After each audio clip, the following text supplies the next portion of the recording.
Hello, and welcome to this episode of the Nerds of the North podcast, episode number 37. 37 episodes. Man, maybe we should do something special for when 50 hits. We'll do the nude episode. Anyway, uh, as always, I'm host number one, Matt. Joining me today is host number two, Nick. And today we're going to be talking about the two same shows we've been talking about for like the last 3 or 4 weeks because, well, fuck it, that's what we chose to. So it's Peacemaker and Boba Fett, aka Mandalorian, because the last 2 episodes certainly have been very Mando heavy. So yeah, we'll probably focus on that for the most part today. But to start, we're going to do a bit of a weekly catch up. So Nick, this past week, how's it been? How you doing, buddy? Hey Matt, thanks for asking. It's been a real thanks. Yeah, it's been a relatively good week. Just been really busy with the community, talking to people, just catching up with life. I haven't really had a ton of time to just like hang out and read or write or watch things, but I have been able to watch a few things this week, so I'm excited to talk about that. Sure. Yeah, the weather in Portland has been honestly pretty miserable for a little bit, but it's starting to get better now. So, and next week's supposed to be in the 50s all week long. So I can't wait. Yeah, that'll be a nice week by comparison. It's weird. I feel like when I get to wintertime, I always forget how much I miss spring. Sure. And then spring comes and I'm like, oh, thank God. Thank you, Lord. Yeah, thank you for the warm weather. Just want to off myself. It's so it gets so hot. Like last year it was like 120 degrees for a little bit in Portland. Oh man, that was terrible. I mean, I know like weather-wise here it's been miserable in Texas because Texas is a state that historically and from my experience literally has had no ability to handle cold weather at all. Last year was such a disaster with the cold snap that came through. Power out for thousands of Texans for way longer than it should have been. And I know that as far as I'm aware in Austin, this last cold snap where we were getting temperatures down to like 20 degrees or so overnight, we were getting, I know that like from our landlord, we're getting messages about keeping the faucets dripping and the cabinets open and all of that, all of your normal warnings, which is all stuff that I'm really aware of from having lived in Montana for most of my life. But it's stuff that is mandatory for sure, unless you want everything to be broken, because Texas just doesn't handle anything well. But thankfully, no power outages, no loss of water, at least in Austin. I know that I think Dallas was suffering a little bit with some power outages. But to be fair, to ERCOT's credit, it was definitely more of a result of like normal things that happen during winter storms in somewhere like Texas. A tree gets covered in snow or water from rain and then freezes, and then that collapses on a power line. Something physical happens. It's not because the generator can't handle the cold. It's because Mother Nature just said, fuck you, and decided to take the power out. So Mother Nature, man. Mother Nature, she can be a real bitch sometimes. You should move back to Montana. That's what I think. Yeah, I mean, it's definitely, we've discussed that for sure, because Texas is, for a state that prides itself on being, so star-spangled awesome, they are really shitty at so many things. But yeah, that being said, other than cold snap related stuff, it is February, so dry January is over. So we're drinking the real stuff today. So Drunken Matt will be making a resurgence. Party. Except I have to sacrifice calories for it, so I probably won't be as drunk because I simply cannot afford it in my caloric intake. Yeah, I admit I did get a little bit buzzed last evening. Ooh, a little bit buzzed. Did you have some wine spritzers? Group of guys. No, it was a Double Mountain Brewery over in Woodstock, and I drank. I mean, I'm pretty lightweight. I'm going to be honest with you. So I had like a 20 ounce and a 16 ounce But by the end of it, I was feeling it. Definitely. I mean, that's a what was it, beer? Yeah, it was a brewery. So yeah, like 20 ounces, that's no fucking joke, man. That's a Yeah. big drink. But it was a fun night because like those guys came back over and they're all really good at like the guitar, so they all Sure. played together. It was really fun to listen to. So So anyway, here's Wonderwall. no, it wasn't Wonderwall. No, No, right? they're Yeah. playing like Tom Waits and who else? Mm, It was fun. It was a good evening. fun. Definitely enjoyed it. Yeah, Yeah, like I no, said, in the community, it's been good. mhm. I've been pretty active in church stuff recently, so it's been good, but busy. Yeah, no, it's been kind of business as usual, other than starting drinking again. Still calorie counting, and then in addition to that, I've been really obsessed with playing Prey on PC through Game Pass. That game Okay, is fantastic. we didn't talk about it all last week. That Hmm. I think just keeps getting more and more interesting as time goes on. Is like all these video game company acquisitions. This is really, Oh yeah, yeah, like Microsoft getting Activision Blizzard and now Sony buying up Bungie.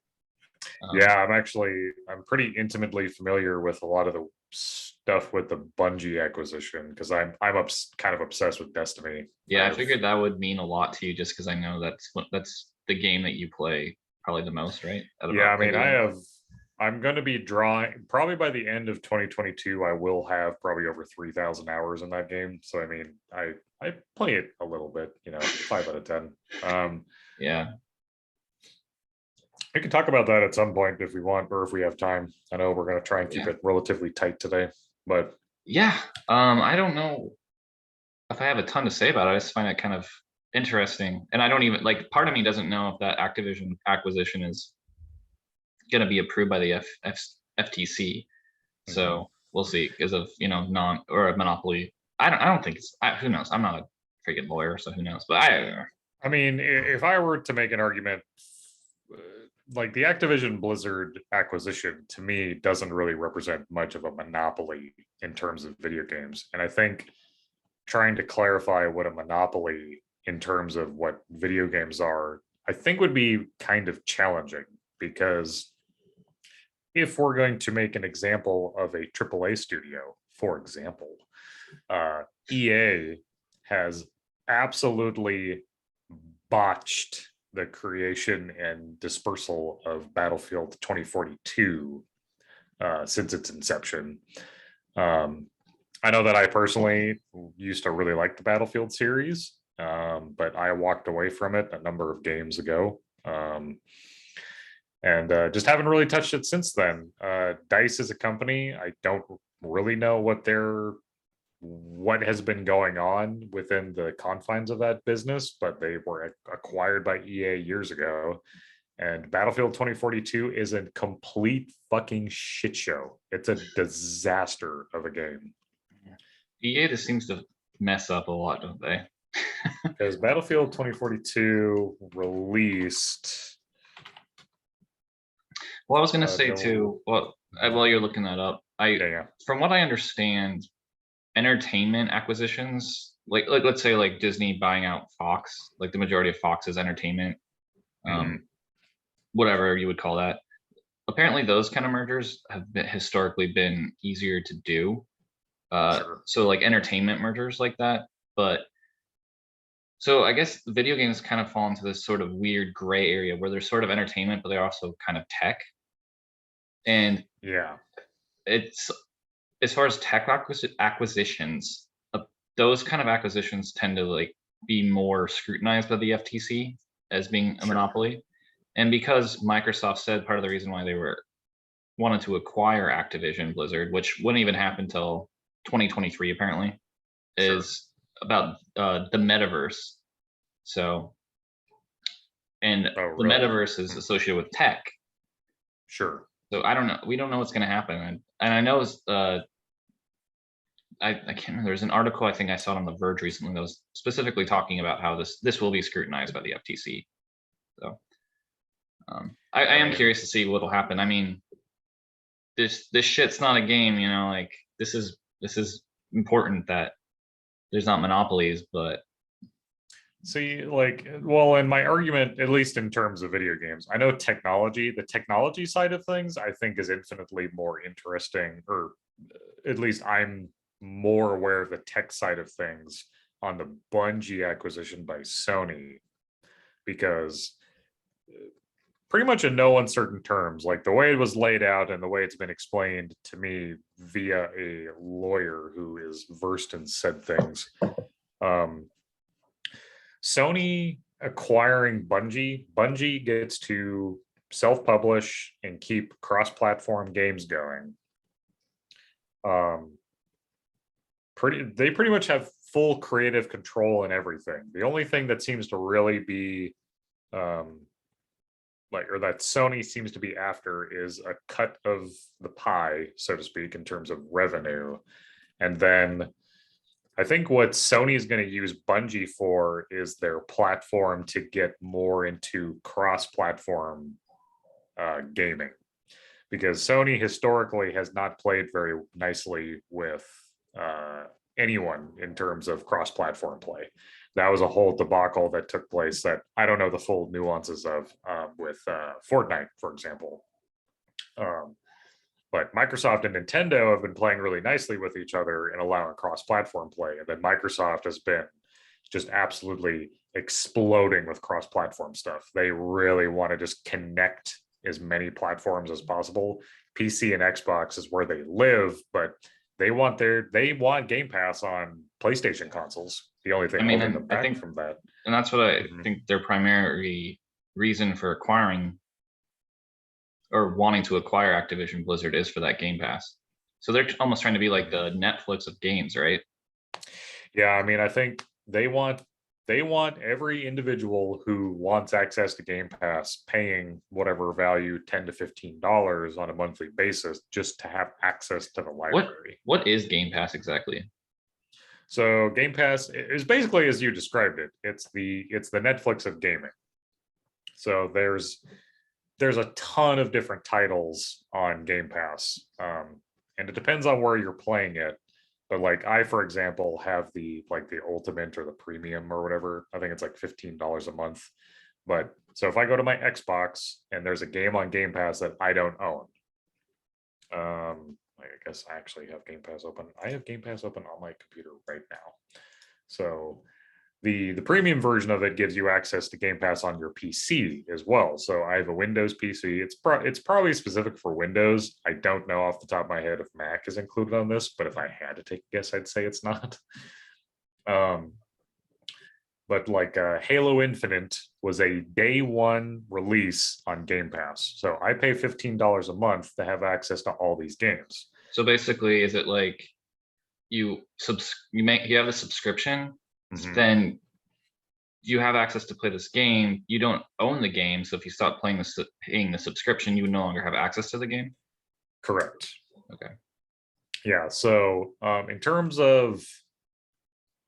like as a person like myself, outside of Destiny, I normally play single player games. So the cost benefit analysis of something like Game Pass is tremendous, because I can play a game like I've been playing through Prey. I've been playing Prey through Game Pass. I've probably put in around 40, 50 hours, but like how do you make that conversion from like, well, I paid $15 a month. Do I compare it to months that I played the game or what? But I put my time into the game and then I can just get it off my computer. I'm done with it. If I finish it, then I'm done. I can get it off and then I can download something else. And just in terms of trying something, if I tried Prey and I didn't like it, then I could then get rid of it and go play something else. I'm not out $60 or whatever value it's on PC. So God knows I'm never paying full price for anything. But yeah, like cost benefit wise, it's just kind of tremendous. You have a lot of access to a lot of really good games, and you don't have to pay full sticker price for any of it. You just pay $15 and you can play something like Control is on here. It's not a good example because it's leaving Game Pass. That's why it's similar to Netflix. I think Netflix is a good analog, is that games rotate in and out of Game Pass. And Yeah. some games are exclusive to the Xbox version of Game Pass, whereas other games are cross-platform and can be on PC and Gotcha. Yeah. Xbox.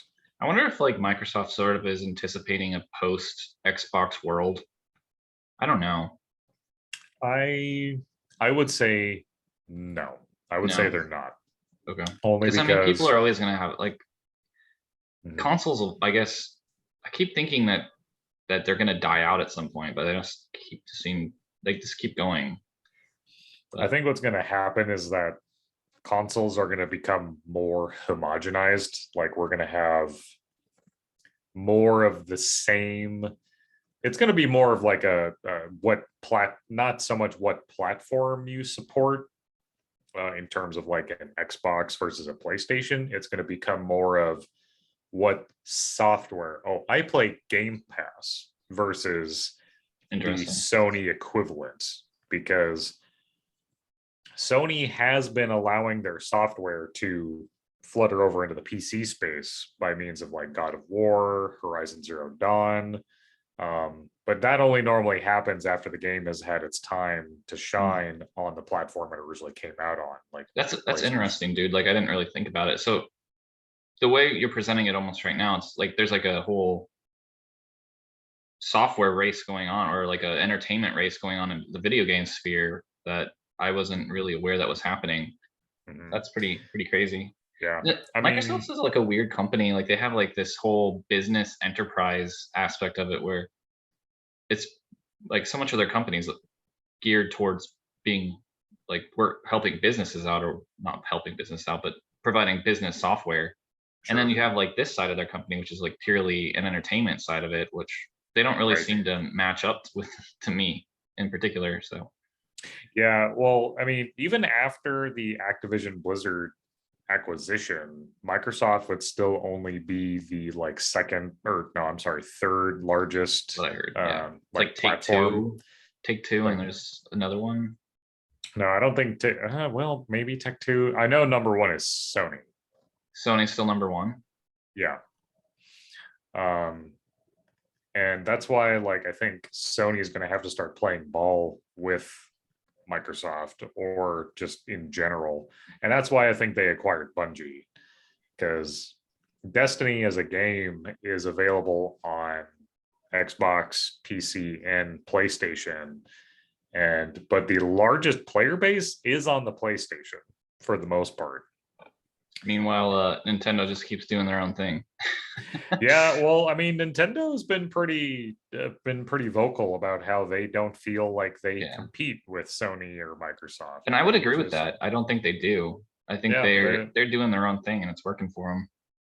yeah, like Nintendo exists in this weird space of like, I mean, they're a gaming company for sure, or at least they exist in the video game space, but they don't really compete. You don't buy a Switch to be able to play Call of Duty. No. Like you play games on your Switch for a whole different reason than you would have a PlayStation or an Xbox. And that Yeah, might change in the future, but I don't know. I mean, Nintendo. I remember specifically you used to criticize them a lot, and I think they deserve the criticism actually, just for mhm, being so far behind the others, and Sony and Microsoft in particular, and technology it seems, but I think a long yes. time ago they realized that they weren't going to be able to compete from a pure technology standpoint. And Mhm, I think if they had, like, let's say in the generation that came after the GameCube, when it was like Xbox 360, PlayStation 2, no, GameCube and PlayStation 3, and then mhm, Wii. Like if yeah, they had tried to compete strictly on like a technology standpoint, they would have been dead a long time ago. But the way they've been able yes. to innovate, Mhm. they've kept themselves alive. And you got to appreciate Nintendo, even though they're so backwards in so many ways, they're a really innovative company. Just in other ways, they aren't. Like definitely, like the whole online part of their company is really backwards. To Yeah, It's anachronistic, I guess is the right word. Like it just feels ancient, like this to what the other people are doing.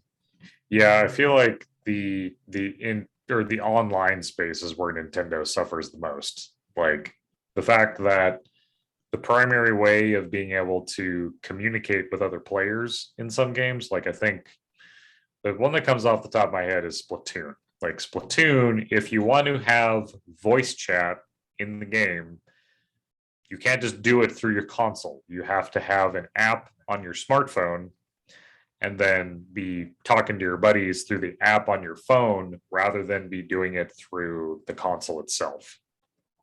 So weird. And which is so it's so much more work than I have to do on my Xbox or on my PC, where like I mean PC can get a little clouded because I don't know, like Discord's a thing, but Like even Nintendo, they're trying to do the subscription service now with all those N64 games, and I mean, I guess they had Super Nintendo and Nintendo games on there already, but yeah, but the thing with see, like this gets back to this cost benefit analysis thing. Like I can get brand new releases on Game Pass that like are cutting edge. Like Halo Infinite just came out. I've been able to enjoy the campaign of that game. I haven't beaten it, but I've been able to play it on my own time by just paying my subscription.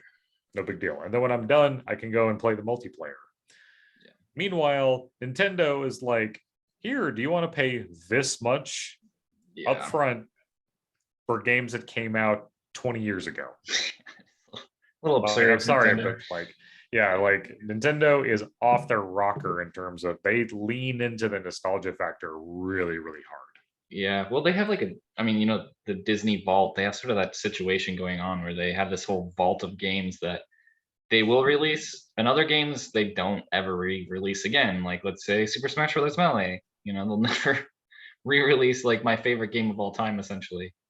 Yeah, can you imagine like the praise they would receive if they re-released a remastered version of Smash Bros. Melee would be tremendous. People would be so happy about that. Yeah. But instead they keep it locked away for what reason or another. Like, yeah, I don't really understand, because honestly, I mean, if they just re-released Melee, I would still get Ultimate. I wouldn't stop playing Ultimate just because of Melee, I don't understand their reasoning behind that, but yeah, you play Ultimate because it has a huge roster and it's a marvel in terms of just like outsourcing characters and bringing them into this one slim package. Like it's really impressive. But you play Melee for the nostalgia and also just for the mechanics. Like Melee is a fighting game that was shipped as a party game.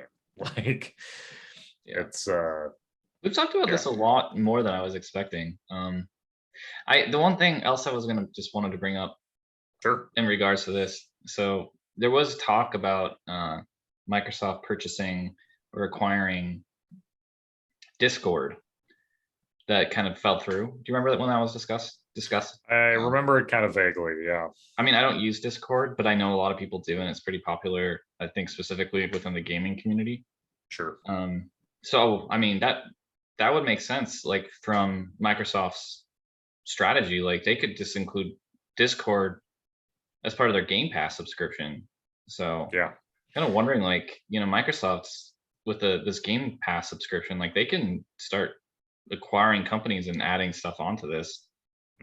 I mean, I'm kind of sad for Microsoft. Like they need something like a Twitch, I think Twitch would fit perfectly under their whole subscription service. Yeah, well, and see, that's the thing, is like that's where things are getting weird, I think, in that, like, so for example, Amazon is trying, if not not maybe as hard as they should, or maybe not shipping things as well as they should, but Amazon's trying to get into the gaming space. And Amazon owns Twitch, to be clear. Owns Twitch, yeah. And so like you get a free subscription to Twitch. And by that, I mean, if there's a streamer that you follow on Twitch, and you have Amazon Prime, then you get every month you get like a free subscription. So you can give money to a creator on Twitch just by having a subscription to Amazon Prime. And that even gets them into more hazy territory too, because Amazon Prime prices are going to go up soon here too. Yeah, I saw that. I'm not happy about that. I'm thinking about canceling my Amazon Prime subscription. Oh man, I don't. It's hard The though. Yeah, I there's a mean, lot of it's things tied into still that. the amount that you would be paying up front, which I believe, if memory serves, is $140 a Yeah. year. That's still less than $12 a month, which is less than a Netflix subscription. Yeah. Well, the thing is, I've been paying monthly as well, so Oh man, you got to get on that. You got to yeah, just pay that up front, my guy. That's way cheaper to do it that way. yeah. Well, I also have an Amazon Music subscription, which honestly I use a Yeah, ton. sure. So But yeah, no, like you can stream through your Xbox. Like that's just a feature you can do. It's built into the software. And people do use it. I don't play my Xbox basically ever. My Xbox is 100% an entertainment platform, not a video game console yeah. Well, I anymore. saw also Netflix is trying to get into the video game business as well. It's kind of weird, but I mean that makes a lot of sense, but they would have if there's already a service that is the Netflix of video games, and that's Game Pass. So they would have to fucking come out. yeah. They would have to come out swinging It to makes me make. wondering. It makes me wonder if like maybe like a if Netflix is ever going to be acquired by someone, if that wouldn't be like a Microsoft sort of acquisition. But I That don't would know. make more sense to me for like a deliver. Well, I don't know though. Actually, that wouldn't make sense at all because Microsoft already has the ability to, sublimate Game Pass as it is. Yeah. So if anything, I feel like Sony might need to I acquire don't know if someone like Netflix to know Sony that. is in the financial position to be able to make that acquisition though, because Microsoft has a lot of dry powder. Like I was like, apparently they had like 120 billion dollars just kind of sitting there to make acquisitions, and they purchased or are attempting to purchase Acquisition Blizzard with like 60 billion. So that means they have another 60 billion that they can potentially make acquisitions with in the future. Yeah. So It's kind of funny when you make the comparison because we talk about Microsoft acquiring Activision Blizzard. That's a huge fucking deal in terms of the games that they get at their disposal. yeah. Big fucking deal. World of Warcraft, Call of Mhm. Duty, like Overwatch, Crash man. That's Bandicoot. like, yeah. But like that's a huge deal in terms of the games they get to add to their library that they could at the snap of their fingers turn into exclusives. They could just be like, haha, fuck you. You have to play on an Yeah. Xbox or PC to be able to play Call of Duty now. It does Sorry. seem sort of like part of the appeal of a lot of these games though is that they can be played from multiple platforms. So like let's Yes. just say like someone's like, nope, nope, yeah, no, you can only play Destiny on a PlayStation now. Like that's the only thing you can play on.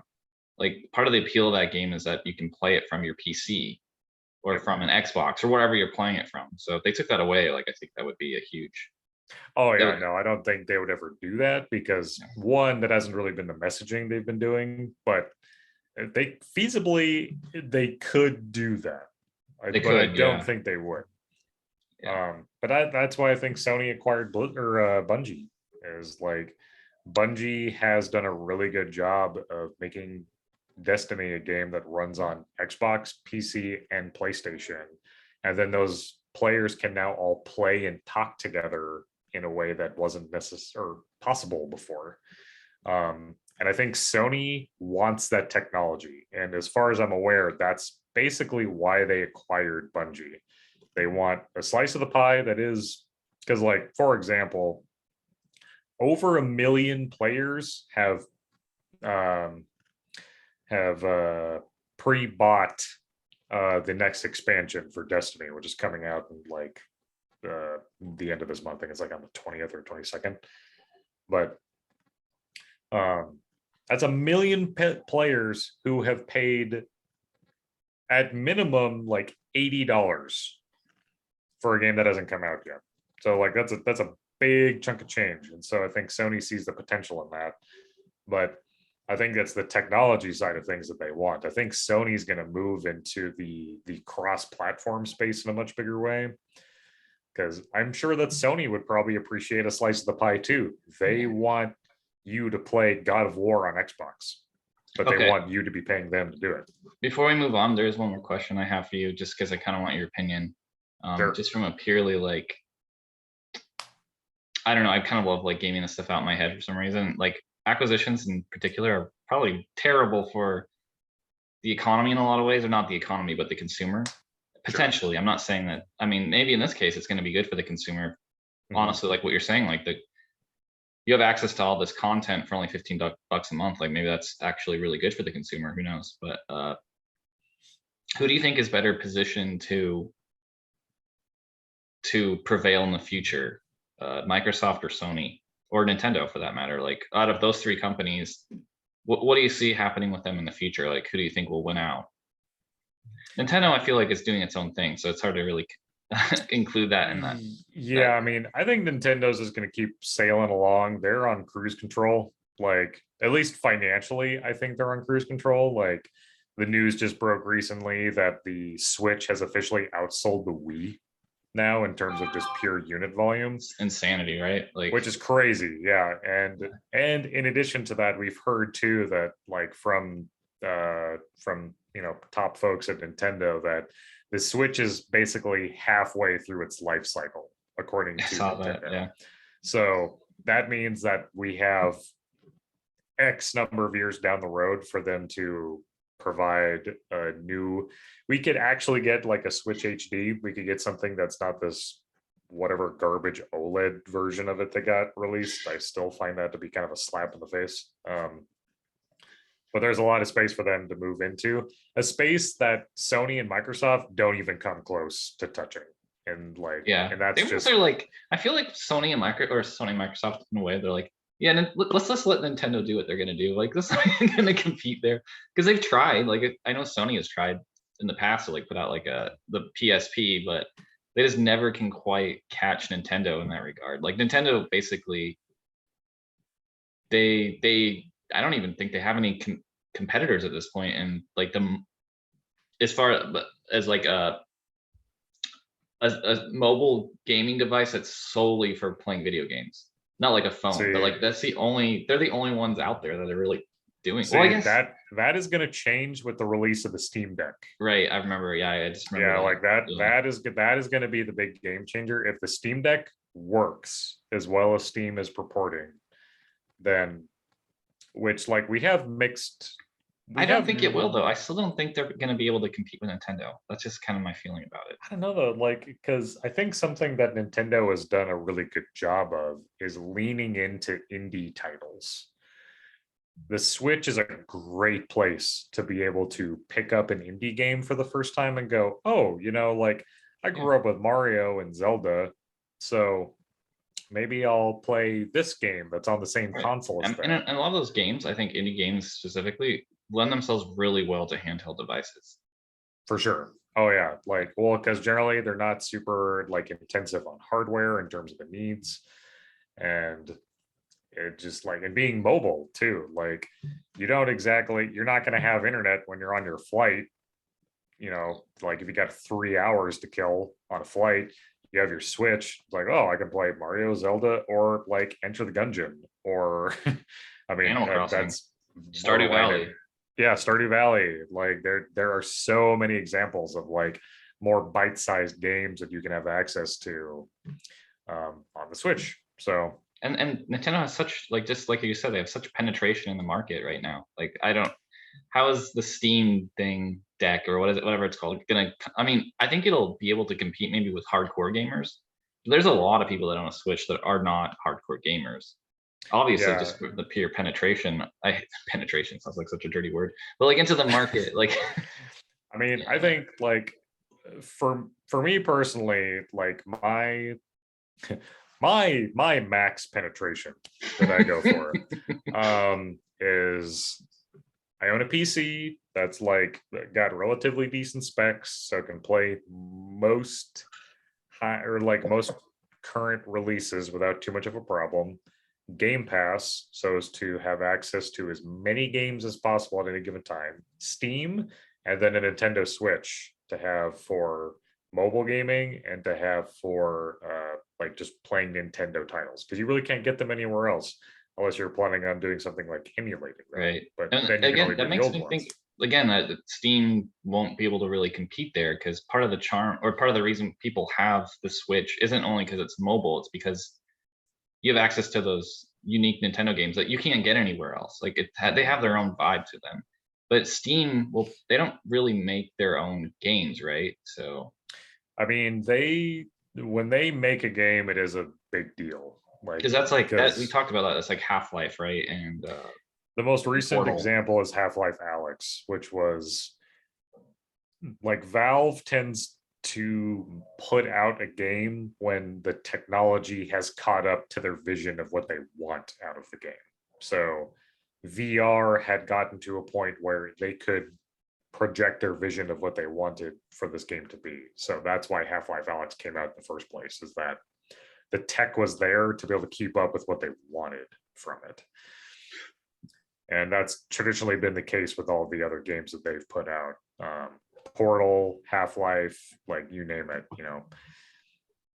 But to answer the original question that was posed, I think that unless Sony gets its ass in gear, Microsoft is going to easily cruise past them in terms of just like future growth.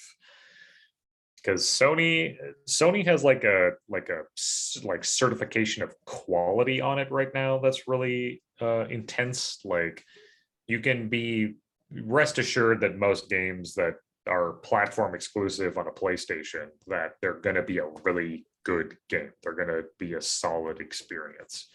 Horizon Zero Dawn and the sequel that's coming out for that in the future. God of War and the sequel coming out for that.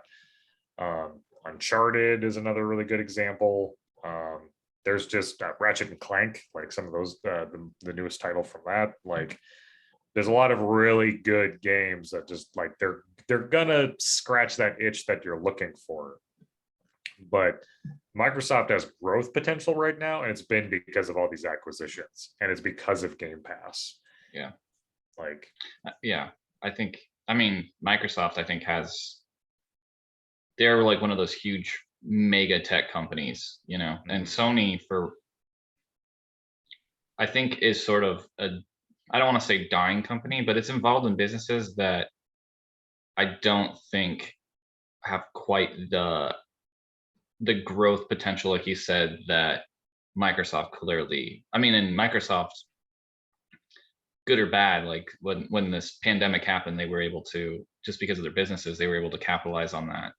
So, and I mean, you think about Sony, what they're involved in. I would say Sony is more of an entertainment company than Microsoft is. And Microsoft yeah, also benefits from, like I was saying earlier, all these business enterprise software that, I mean, if you're a business, you're going to have Microsoft Word. You're going to have Microsoft Office. You just are. I mean, I guess yeah. some businesses don't. Maybe they use Apple, or Gmail or something. But Microsoft's going to be involved somewhere.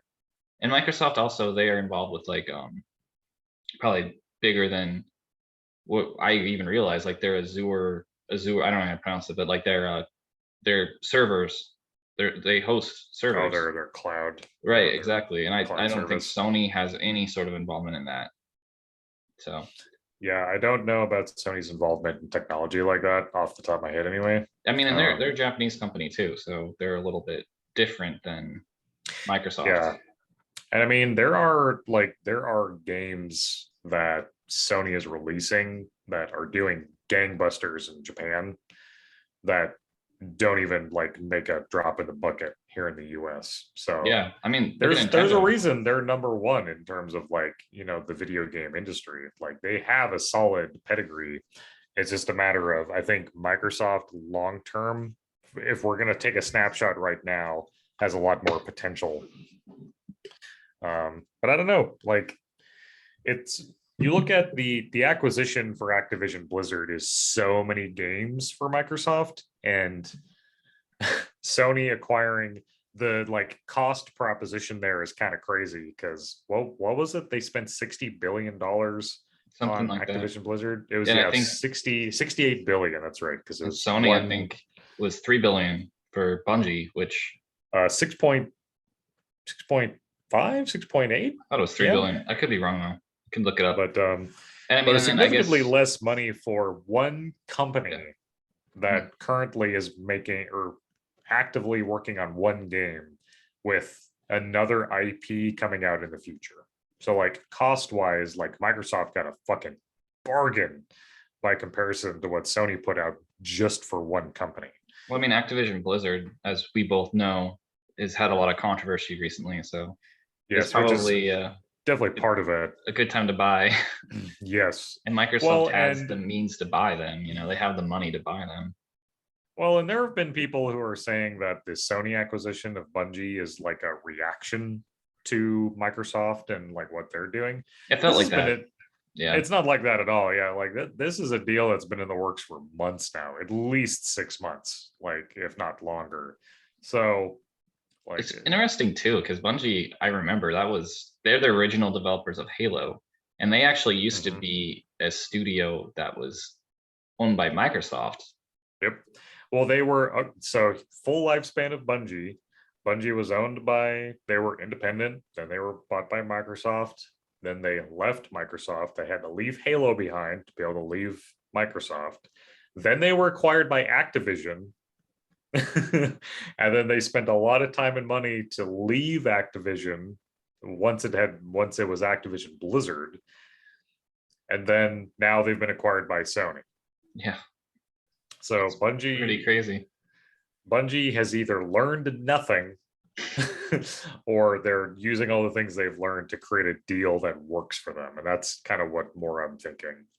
Yeah. The community in Destiny has been talking a lot about this acquisition. And so I've been kind of intimately involved in just seeing the discussion about that. I don't think Bungie's being stupid. I think they know exactly what they're trying to do. What that is, we're only going to find out in the future. But Well, let's talk about Star Wars. let's talk about fucking Star Wars, bruh. So what do you think of the episode? I guess we can run through it kind of hit by hit. I mean, these episodes have been so good. Yeah, I mean, you're asking my opinion here, and I'll probably just say it was amazing. It was just like so good. Like hurts how good it was. I've already watched it 3 times. Like I just loved it a lot, and um, yeah, it was amazing. That's my review. That's my review. It was great. I'm surprised how good it was. Like going into this show, I did not expect to receive an episode like this, for good or bad, Sure. and uh, I love it. It's amazing. This is the Yeah. best Star Wars has been ever. Not okay, not ever. Maybe not when it was first coming out in the the 70s, but in 80s. But I as far mean, as like like, my life, well, I love the prequels. Don't get me wrong. Like I was obsessed with the prequels as a child, but mhm. for my adult life, this is the best Star Wars has ever been for me.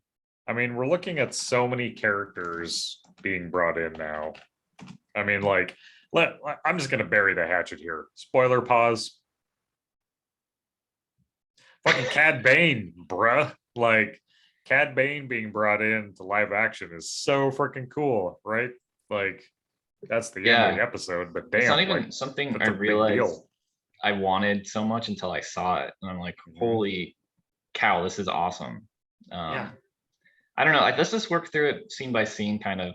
I think we don't have to spend too much time because I already know we're kind of running. You wanted to get out of here relatively quickly. Yeah. Maybe Well, we yeah. won't even talk about Peacemaker. Maybe we should just wait for that for next week. How about that? We'll figure it out.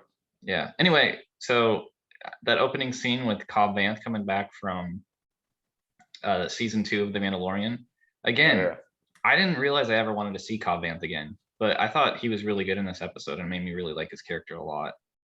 No, for sure. Yeah.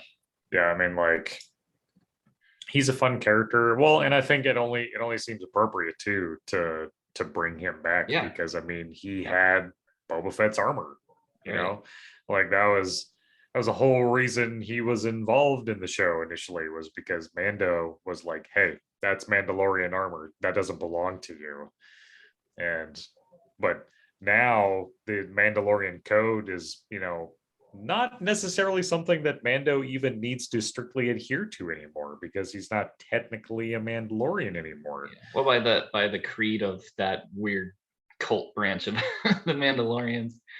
Oh yeah, I mean they're like, I mean, I guess extremists by comparison, but I mean, like, still though, that's something that means a lot to Mando. That's Yeah, something that like, it's in his DNA at this eh, point. yeah, like he still doesn't just take off his helmet willy nilly. He's like, oh, I'm not a Mandalorian anymore. Oh, thank God, and like he's taking his helmet off all the time. Like, Yeah, I saw this funny meme actually. I think it was on Reddit today where it was like this joke where the armorer says you're not no longer a Mandalorian, and then Din's like baby, I have this sword. Like you're no longer a Mandalorian.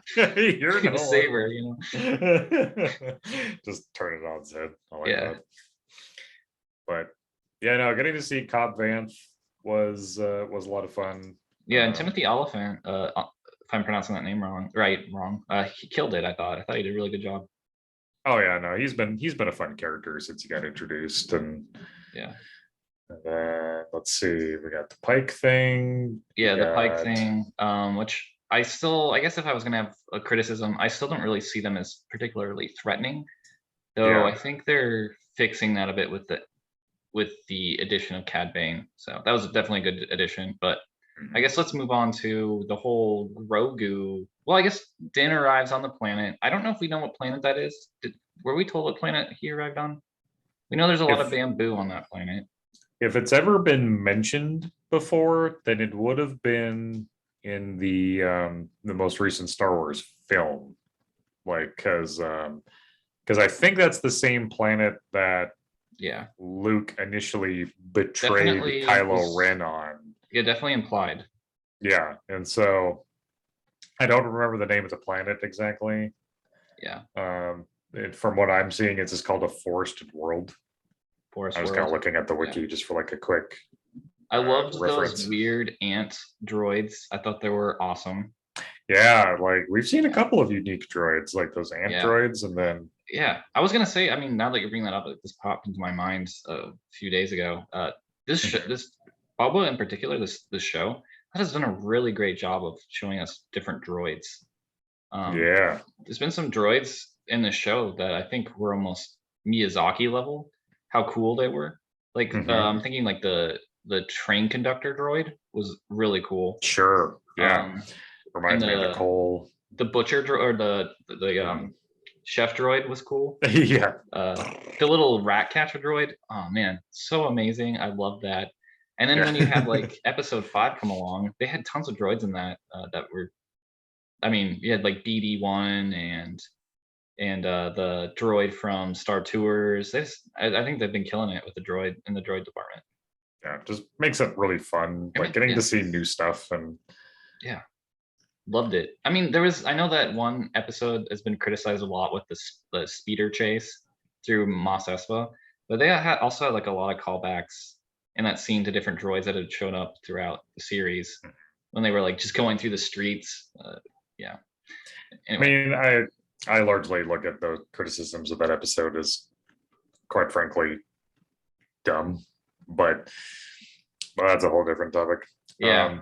Okay. Like, well, But yeah, no, like we yeah, got to see R2D2 and Ahsoka Ahsoka, yeah, and Luke. I mean, and that CGI or whatever they've done to his face looks amazing. They did yeah, such a looks good job. really, really good.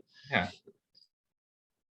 Minor side note to point out, I've heard some discussion about Sebastian Stan playing a young Luke Skywalker at Hmm. some point, like as a live action version of him. Yeah, I've heard And that too. I didn't make that connection at all. But once you look at him, like Yeah. if he were to be clean shaven, he so looks like a young Mark Hamill. Yeah, I will say they look alike. As far as their like aura though, I don't really feel like they're that similar. No, they're similar in the face. I think Similar it in the would still face. take Yeah. some like CG black magic fuckery to like make that really Yeah. work. And But after seeing this episode too, I think I don't know how much it would cost to do this, but I thought it looked good. Like just have it show with like CGI deep fake Luke. Like I'm fine with that at this yeah. point. Well, I Actually, mean, from what I understand, there's like a lot of background interesting stuff that happened in regards to just bringing Luke into Mandalorian and now Boba Fett. Because like the original Luke that we saw in the show, the end of Mandalorian season two, yeah. Um, there was just a fan of the show who did their own version of Luke that was so good, arguably better than what they put out on television, that they brought that guy in to assist with further iterations of Luke. And I think that's why this version of him looks so good. Like, I mean, looking back at that episode of season 2 where Luke showed up, it looks super janky. I thought it looked janky at the time too, but I think there was a nostalgia factor where everyone freaked out about it, that they actually could include like Ursat's Mark Hamill in the show, young Mark Hamill. But this episode, it looked amazing. Like, obviously it wasn't perfect, but it's weird too, because I think when I see him on screen, I'm like looking at him like, does it like, you kind of like try to find fault in it, and my mind still does, but then my mind keeps going back like, no, it looks good. It looks it looks good. No. Well, I'd rather just give in to like, this looks pretty good and I'm happy with it, versus like trying to nitpick it for the most part. But Star Wars fans, that's like I'm trying to have a fun experience, and nitpicking. I mean, there are times to nitpick. I don't think like the fantastic job they've done with CGing a character who's well beyond its expiration date in terms of actual what their age is. Like, I would love to have Mark Hamill in live action, but the dude's not a young man anymore. So like, let's CG him in. But and I just love too, like just him carrying around Baby Yoda. You think about that when, I mean, he was trained by Yoda. Now he's training a baby version of Yoda's species. It was the cutest goddamn thing to me, like him using the Force to like, it's kind of like when two parents are like walking side by side with their child in the middle, and they're both holding hands, and so they lift them up, and it's like, here we, like when he was doing that with the Force, just walking next to him, like Grogu's walking next to him, and he's like using the Force to like lift him and have that question when Mando would just like start walking and Baby Yoda followed him. Like, is Mando gonna slow down for Baby Yoda? Right? Or is like Luke's just like, nah, fam, I got you, just like Force lifting him. It was just that, I thought that was really cute. It was like and he did it so casually too, that I just really enjoyed that moment. There's something incredibly comforting just about having Luke around, this like anachronistic character from the 70s and 80s, just hearing his voice and just seeing his kind of like his hair that looks like it's super out of fashion these days. It's just so comforting. It kind of reminds me of, and this is going to be way weird, but like why men and on some weird level like boobs. Are you going Freud on me, my guy? It sounds disgusting, but it's like something like there's, I'm not even going to go there. Something comforting and familiar. We'll leave it there, shall we? No, but it's just, there's just something very calming about Luke Skywalker's presence to me, and just his voice in general. And it's on almost a subconscious level, I think. And they did such a good job with those training scenes. It just made me. It's it's a vibe for sure for me. Like bringing that training droid back from when he first got introduced by Obi-Wan and New Hope, I thought was really fun. And then like Luke as a Jedi for sure, at least early days. I'm not going to speak so much to like his representation in Rise of Skywalker, but like he's fresh off of having tried to redeem his father for his past sins, right? At this juncture. And so like he's really leaning into that notion of like everyone's redeemable, the Force is in everyone, and peace is always an option. And so like this is the like most wholesome version, fresh version of Luke that we probably have ever seen on television, film, otherwise. Like he's a pure force for like Force goodness, and it's a really nice thing. Like it makes sense that he's even that like he's dealing with such a young, seemingly young disciple, you Yeah. know, like this really pure being. He's teaching him that like there's a beautiful world out there. It's a dangerous world, but it's a beautiful world, and I'm going to teach you how to explore it safely. You know, Yeah. like it just is really nice. He's not talking about taking over the world. He's not talking about destroying the Jedi.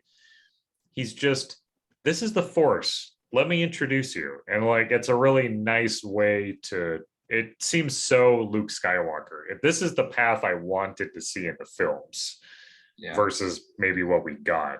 Yeah. Well, I mean, in a way too, I kind of I it's kind of, you can see the building block between this Skywalker or Luke Skywalker and what we see in Luke Skywalker and what we see in The Last Jedi. And it does kind of make his character a little bit more complex, and I might even say interesting, just knowing that he does Mhm. fall like from Yeah, that he this eventually, idealistic stance or idealistic Luke maybe that we're seeing at this point. yeah. No, and I mean, I think it's fair to have moments of doubt in a character, especially like one like Luke, who he was so dead set on redeeming his father, and he succeeded in that, but he failed in like preventing the fall of his own nephew later on Mm. in the series. And so, Yeah. I mean, I don't but want to praise the sequels too much, but no, I think what the problem is that the version of Luke that we see would make more sense if maybe we got a little bit more build up. Like what we're seeing in the man or in Boba Fett, I almost called it Mandalorian, yeah, it's really hard to not call non-ironically. it Um, the Mandalorian at but this point. like seeing him in Book of Boba Fett, like this is a step that I think everyone would have appreciated to see in the films that would have maybe made what happened in the movies make more sense in Yeah. terms of like him having his doubts. And Filoni is redeeming the sequels now, just like he redeemed the prequels. So It's magic. It's like magic. yeah, and I do like he's Filoni, and I mean I gotta say John Favreau specifically in this case. They're incorporating these legacy characters in a way that makes sense for the story, which this could have Sure. just been like, oh look, like remember that, remember this, remember that. I do like that they're actually, there's a reason for them to be in the show, and even Luke, who could have just been like, oh, I'm gonna train Grogu, and this is what we're gonna see. He's battling himself over like whether Grogu should even be trained, and Right. just the bigger issue of knowing how to train someone because this is like first student, and they're utilizing that. So he's just not a face that's there. He's actually sort of has his own little arc that's going on, which Yeah, right. I And appreciate. yeah, he doesn't just show up and is like, "Hi, I'm Luke Skywalker. Well, peace," and then leaves. It's like, yeah, he's actually Yeah. got some character development happening. That's really nice to see. Which I'm glad that they're And doing this now because it seems like Hollywood really is trying to bring back nostalgia into like their current franchises by bringing back old actors from previous iterations. Um, right. and I think Marvel really did that well with the Spider-Man movies, and I think or the Spider-Man movie that just came out last Mhm. December. And I think Lucasfilm was doing a pretty good job, specifically Filoni and John Favreau, about bringing in these older characters. So No, for sure. Yeah, yeah, like I really enjoy what they're doing. Um, the my only like I guess my only not gripe, maybe it is concern, is how they're gonna wrap up what is seemingly like a lot of yeah. stuff with Well, let's get there Boba because Fett. I think we can get there in the next thing. I guess before we Mhm. move on to that, I just wanted to bring up too that it was fun seeing Ahsoka and Luke interact. Um, Yes, yeah, we haven't even talked about Ahsoka. yeah, and we don't have to talk about it too long. I just like that scene Mhm. where she mentioned Anakin sort of twice, where she said that she was a friend of the family, obviously, and then at the end where she said that, You're like your father. yeah, you remind me of your dad or whatever she said Mhm. exactly. And those are nice little moments. I kind of wish we could have seen, and maybe we will see this. I don't know. In Ahsoka's own show, their first interaction, I think I would have liked to have seen what it was like or how they ended up getting to know each other a little bit. Ahsoka and Luke, that is. So Yeah, I think that would be nice to see. And then I don't know, I'm curious. we probably won't get any more of this in this particular show. That would be my guess anyway. But we got to see a little vision of the past in Oh terms yeah, of yeah, yeah, clone yeah. troopers invading That was a cool scene. the Jedi Temple through Grogu's eyes, and that was a really cool moment. Yeah. And I was half expecting to see like Anakin come flying out of the, the darkness at some point, or just to see a lightsaber and a hooded figure to imply that he was there. Um, and maybe we'll get something like that, like before the series is over or before the season's over. I kind of doubt it, but I would really love that. Yeah, I mean, I'm Um, I'm I'm invested in these characters. I want to know how Grogu made it out, like who saved him, or who saved maybe Grogu? maybe he didn't get Because saved. Maybe he was brought in by Palpatine. Like we yeah, don't know, you know. yeah. I mean, I guess to be fair, we have no idea. Like we had no idea until this episode that Grogu was even there at the temple. Like he was meant to be a Jedi. Like when we were first introduced to him in Mandalorian, it was just kind of implied that like he's the child. Yeah. He's a kid that is powerful or strong with the Force, has a connection to the Force. You Yeah. don't really know why, but now there's confirmation that like he was there when all this went down initially in the Hmm. prequel trilogy. So I like that's still a kind of wonder. Like, I think there's some sort of mythology behind Yoda's species. Like, we don't really. George Lucas made it. He when the Legends was still a thing, or the EU was still a thing, he said specifically not to go back into Yoda's backstory or his species backstory. So sure. there's this whole like kind of mystery and behind Yoda's species, and I think they're kind of playing into that, which I kind of hope they go into a little bit. Yeah, I would almost like for the species to never get named in any kind of meaningful way. I would just like Yeah. them to kind of to be. It's like Grogu is Grogu, Yoda is Yoda. What Yaddle is is it? Yaddle. Yaddle is Yaddle. Yeah, Yaddle, whatever it is. Yeah. But yeah, like it was a really wholesome part of the show getting to see Luke interact with Grogu, and then I guess like in moving into the next part of the episode, Mando arriving on the planet, This wanting to is. see Grogu, Oh, I and thought you were gonna say the next part was when we get the Boba Fett cameo. yeah, we get the Boba Fett cameo. No, I mean it was definitely very sad. I think everyone kind of felt a little. I mean, I know I personally felt a little jilted that I didn't get the Grogu Mando reunion. It makes sense, but I hate it.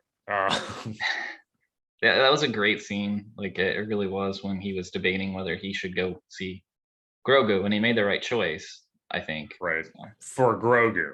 Yeah, like for mhm. him, maybe not. It probably hurt a lot to decide not to see him, but to give Grogu that distance, like for him to truly choose to be a Jedi, he can't be holding these emotional attachments, at least as we've been explained how Yeah. Jedi traditionally work. Yeah. But great scene.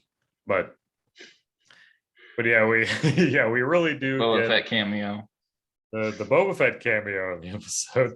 I hadn't ever thought of it that way, but that is a fantastic way to describe it, because it's been the Mandalorian for the past episode and a half, and then we get to see Boba Fett interacting with Mando a little bit, but more of just understanding that things are moving forward with the narrative of Boba Fett, in that the Pikes are moving forward, and Mando trying to enlist Cobb Vanth in his Yeah. town, his Can we people. can we pause just for a moment and mention one of my favorite parts of the episode, and that's saying something because I love this episode so much. But that Jawa scene, I love it so much. It just makes me so happy. Oh, just like the Jawas saying hi to Mando while he Yeah, they're all flies like by. cheering. Like I just love their little voices. I just love it. Like every time I see it, it just makes me so happy. I just like laugh. I was laughing. I'll be like, yeah, like I love it. Now, correct me if I'm wrong. Yeah, that was a monster that Mando helped Yeah, the crate kill. dragon. Yeah, Yeah, the Krayt that was the Dragon, right? episode Cobb Vanth got introduced in. Was that episode? That's what I thought. Yeah, Yeah, and so I was like, because I initially saw that and I was like, what is that giant fucking skull on the top of that Yeah, vehicle? What and the I mean, fuck? you can see the its ribs too Yeah, in like the saloon scene. sure. Yeah, Oh, it's ribs, really? Oh, that's really yeah, cool. yeah. I mean, it seemed that they somehow had got their ribs in there. I guess they could have probably brought them through the door. I guess, but But yeah, like, and then I mean, mostly the rest of the episode is just kind of building up to what is like yeah. kind of the height of the episode I know it's is weird. Cobb Van the is the height of the episode. I would agree with that. When I saw that, it's just so, pardon my French, fucking cool. Like it's just so cool. They did such a good don't job with fucking it. apologize for swearing. Just, I mean, honestly, as far as like westerns go, and just build up to like a character, to see Cobb Van, or sorry, not Cobb, that Cad Bane emerging from like this like plane of like sand and just this silhouette in the and out there, it was amazing. Like did It's such a so good job, cool. and just that build up was awesome. It was really awesome. Oh man, yeah, like they nailed his look. He looks great. Like I thought so too. he fits into the world. He's very different compared to a lot of the aliens we've seen, but that matches up with like with Clone Wars, like with where he came from. And then his voice is so good. Like to me, the voice was so important. Like he really Yeah, needed to sound like he did in the show originally, and like he just has that synth like Clint Eastwood thing going on. It just is so good. And he's a badass. Like he immediately, takes down. I knew that deputy, I knew he was dead from the moment he got introduced. I was like, this motherfucker's dying this episode for sure. yeah. Well, it's weird too because Cobb Vanth, like so many people, like, is he dead? Is he dead? Is he okay? And I'm like, I was when I watched it, I'm like, he's fine. Like he got his shoulder shot. I don't think Right. he wasn't dead. I kind of had that feeling. I never had any doubt that he was dead, but it seems that there's been confusion that he's dead. I Yeah, don't think no, he is, like but I was assuming that like that Cobb was fine, but that the deputy was like oh for yeah. I mean, sure. I he mean, got like he shot like what like 3 or 4 Cad Bane times. was just like Yeah. but like he shot him innumerable times. So like he's dead for sure. But yeah, no, I do agree with your take though that like the Pikes didn't really seem like that much of a threat until the introduction of Cad Bane, Yeah. because Cad Bane's there. Who the fuck else knows who else they have in their repertoire to bring forward now? Cad Bane's a badass motherfucker by himself. So like Mhm. that's a fantastic like villain to have to come up against.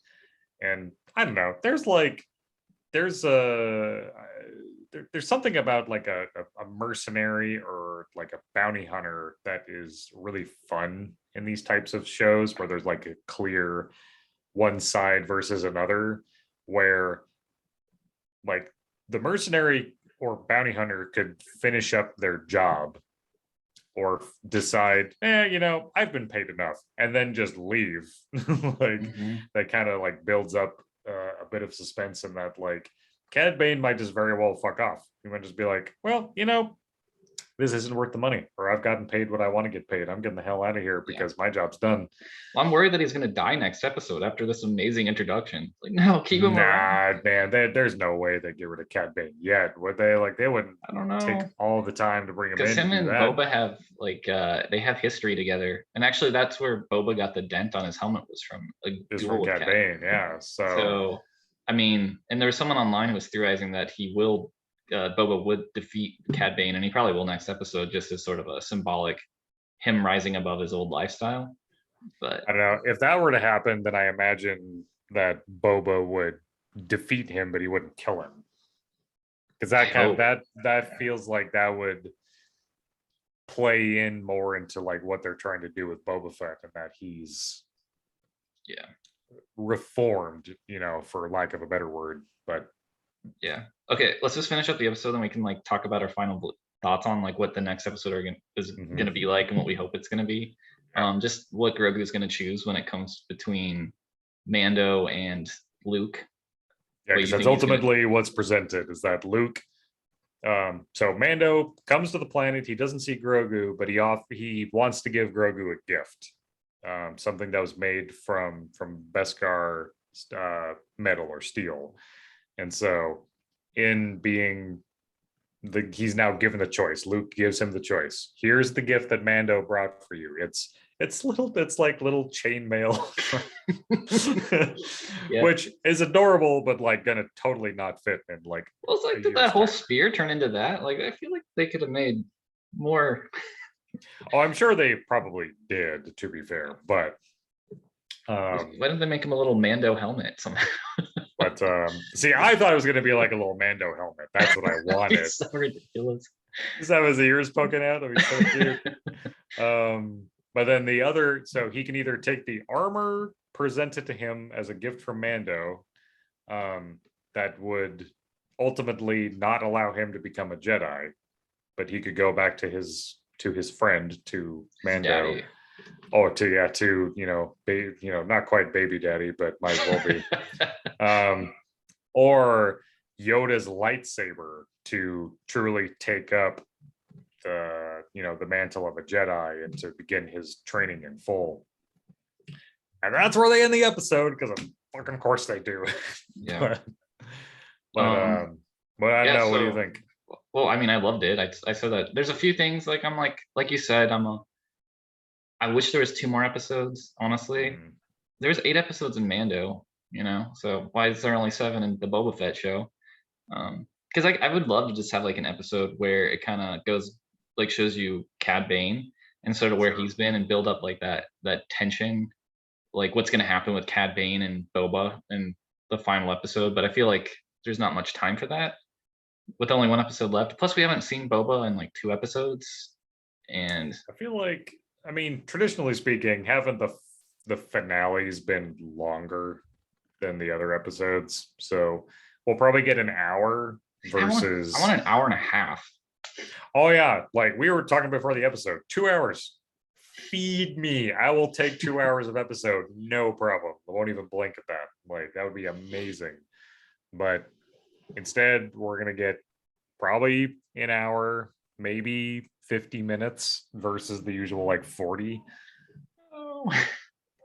And I don't know what's gonna happen. I mean, if I were just based off of what we already know, I would say that Grogu's going to choose the armor and come back to Mandalore to Yeah. Din Djarin. Yeah. Versus staying with Luke. That's what I kind of think too, and I think that's probably. I think in the finale we're gonna see maybe Luke drop Grogu off and get involved in the battle, because there's been a lot of rumors of Han Solo showing up as well. Yeah. So maybe he comes in on the Millennium Falcon. So I mean, that's been my assumption, is that Han was going to be the big cameo this season, but we got a huge number of cameos already. We got Cad Bane. Think of this is the world we live in now, right? Like, can we just appreciate here for a second that Cad Bane, Ahsoka Tano, and Luke Skywalker all showed up in the same episode of the show in one 40-minute period. That's bananas, right? Like, yeah, that's nuts. This was like, someone mentioned online that this was sort of a Spider-Man No Way Home sort of episode, just with the amount of cameos that they threw in there. That's a fantastic way of putting it, for sure. Like we got, this was a crossing of worlds. And you can even like count Cobb Vanth in this, because as you informed me, I didn't know this, but that he's come from the books primarily. And so you have like 2 Clone Wars reps with like Ahsoka and Cad Bane, and then Cobb Vanth coming in. I mean, we saw Chris Sandston there too. I mean, he's from the comic books. Like, this is a huge crossover in terms of just like Star Wars properties all injected into like one concentrated place. Freaking so cool. It's cool. I love it. Yeah, it's amazing. I guess so. let's just talk maybe about my prediction for next episode. Well, you can talk about yours as well. Mhm. Um, it's kind of hard to say. I think a lot of my overall opinion on the show is going to kind of hinge on this episode because no doubt about it, like there's some of the individual episodes on the show have been spectacular, Yeah. and they're not going to be able to take that away from me. But as far as an overall opinion of what I think the show is and how good it was, it's going to hinge on whether they how well they tie up everything that came before in this Sure. episode. So I think what I want to see is a big battle between the Pikes, Cad Bane, and Boba's team.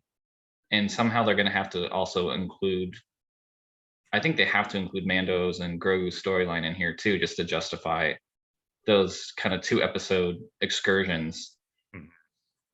So I think I'm hope that they do and are able to kind of have an amazing ending there. I hope they do. I think if they do, then it'll justify everything that's come and they'll shut people the hell up, you know.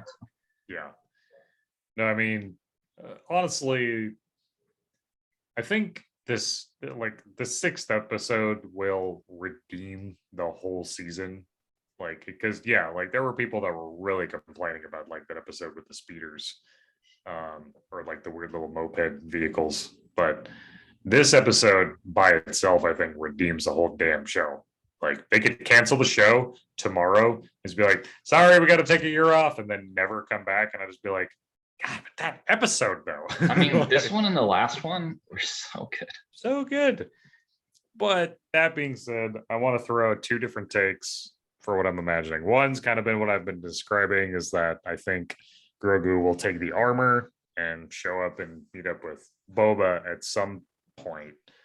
I don't think it'll be during the episode, though. I think ultimately, if Grogu chooses Mando, it'll be something that gets taken care of in the next season of Mandalorian, or if there's a season 2 of Boba Fett, that it'll happen there. Yeah. My other take, though, is that um, Grogu will ultimately choose to stay with Luke, because my only reason to believe that Luke hasn't like ever in what we've seen spoken about training what is essentially a baby Yoda. So we have no reason to think that like that's something that was like significant to him, at least enough to talk about. Maybe just contextually it's never come up. But um who else? Luke eventually starts a whole school for Jedi. And so there's a lot of leeway there from like when we see him now versus what happens with Rise of Skywalker. So who ultimately would he end up training otherwise? Because there's got to be a student 1 at some point. Well, I think in the movies, it was brought up at one point that Ben Solo was his first student. Was his first student Because really? yeah, there was some confusion why Luke was even training Grogu because it was brought up in the movies that Ben Solo was his first student. So Oh, it's really? weird that See, Grogu was like kind of his first student. So it makes sense if Grogu decided not to go with Luke. And sure. that kind of maintains that continuity. Okay, so then that would make sense then. Okay. Well, in But that if you regard, actually, then and I was gonna, but if you watch that new Lego Christmas special that came out, or was it yeah, no, it was a Halloween special. sure. They actually have a little bit with Ben Solo, and they go into the Knights of Ren. Oh, It's really? kind of weird. Like they're like dropping like lore on in a Lego special. So I don't know. See, that annoys me a little bit because I really wanted to see more about the Knights of Ren. What a cool group of individuals, right? Like, why Yeah. couldn't we get more about that in the films? Well, I think they're covering a lot of that in the graphic novels, which is kind of weird. I haven't researched it at all or read any of it. Yeah, So. but well, in that case, I do still think there is a possibility that Grogu ends up choosing Luke. I think there's a 75% chance that Grogu chooses Mando and a 25% chance that Grogu chooses Luke. That's kind of what my over under would be in terms of the odds. Well, I think he's gonna be back with Mando no matter what. It's just a matter of how that happens. To me, Yeah, like he's gonna end up back with Mando because that's sort of the heart of the Mandalorian, the show.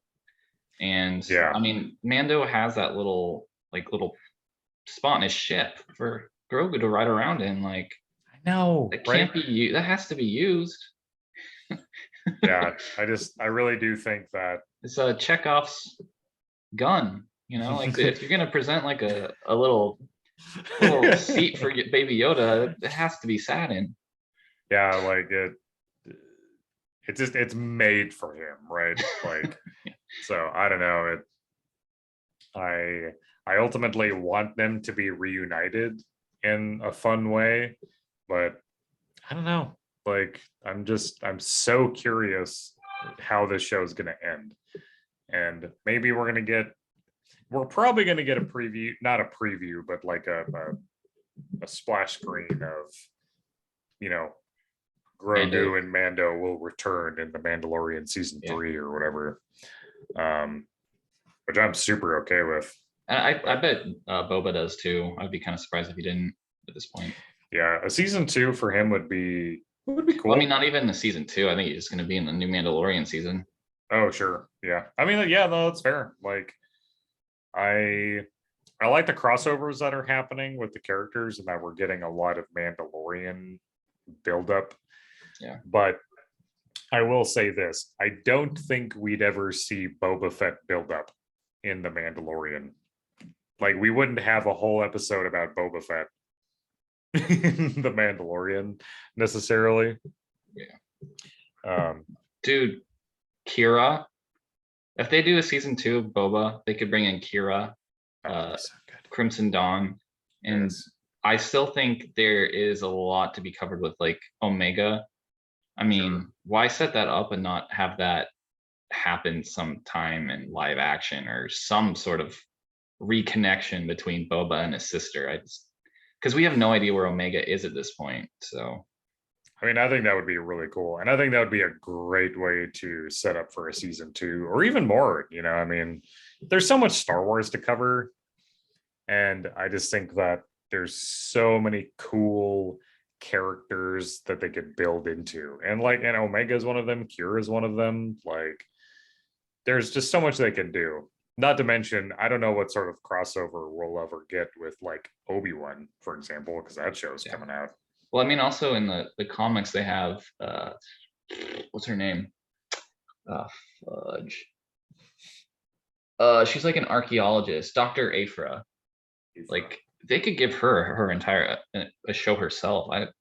I'm surprised they haven't brought her into live action. She's a archaeologist in the Star Wars universe. Okay. Um, she is, I believe, she's she's gay. Okay.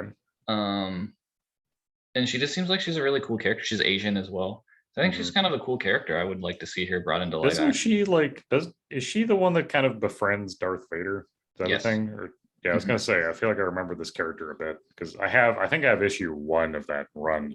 Yeah, I mean, and she was associated with Croissant Stand too. Like they teamed up a lot. So anyway, be kind of curious. I think they can make a show about her. I don't know if they will, but I kind of like that whole idea of like an archaeologist within the Star Wars universe trying to track down artifacts and stuff. Kind of It cool. would be cool because then that could be used as a tie-in to Old Republic stuff. Yeah, See, why it's not? there. Yeah. Yeah.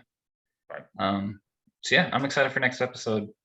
yeah, I kind no. of feel like all these theories, like, oh, it's Han Solo's going to show up. Oh, Kira's going to show up. I think it's important not to build it up too much in my mind because if these things don't happen, I don't want to be disappointed. But yeah, I mean, to be fair, like I think if you build up something in your mind in terms of like, oh, well, I bet Chewbacca shows up in this episode, and they don't show up, well, then you're kind of an idiot. Like yeah, it's you can have an expectation of a thing, but then your expectations are not demanded to be met. So, yeah. but yeah, no, I'm really looking forward to the next episode. It's going to be a great season finale. I look I forward to hope. us talking about it. I really hope it's Um, good. You know. But yeah, we'll get a chance to hopefully talk about Peacemaker probably I'm sure. next week. If we're not still talking. I mean, I've loved Peacemaker, but Star Wars takes up so much I mean, it bandwidth was. in terms I of mean, us this talking about it. episode was amazing. I mean, I'm sure we're gonna see Boba riding a Rancor, right? Like that has to happen. We know that's gonna happen. I want There's that to no way that it happen. won't. I want more Grogu. Yeah, I just hopefully Yeah. Ahsoka shows up. I don't know. Yeah, we'll I just see. want a bloodbath. Oh yeah, we didn't talk about that scene where they basically blew up that bar or whatever. I thought that was Oh pretty. yeah. That I was pretty. mean, I wasn't expecting that. So is it really confirmed who blew up that bar? I have to assume it was the Pikes and it company, was because yeah. they brought in that Like, bomb.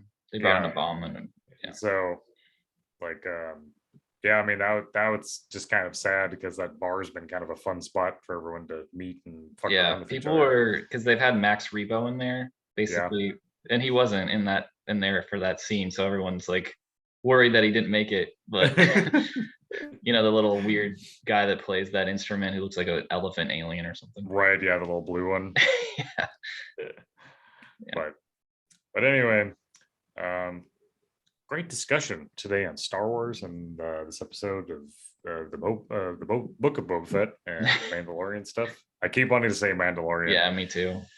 I mean, but maybe they should have just called it Mando season 3 or something. right. But unless you have any other closing thoughts, I know that I probably gotta get going here. But Yeah, we'll close it up here. I was just gonna say next week is the Super Bowl, if I'm not wrong, and apparently we're gonna get a new Kenobi trailer as well as a new Doctor Strange trailer. So there's cool. that to look forward to. So I look forward to talking about those two things and not the Super Bowl at all because I don't give a yeah. I mean, fuck. I'm jazzed for that Kenobi trailer. So Oh, it's gonna be so cool. I'm so excited. yeah. But well, everyone, I want to thank you all for joining us today for this episode of the Nerds of the North podcast. It's been fun. It always is. We didn't really get to Peacemaker today. So sorry for fans of the show. I am a huge fan of the show. I know Nick isn't as big of a fan of the show, but we both enjoy it. And we will get a chance to talk about it more, hopefully.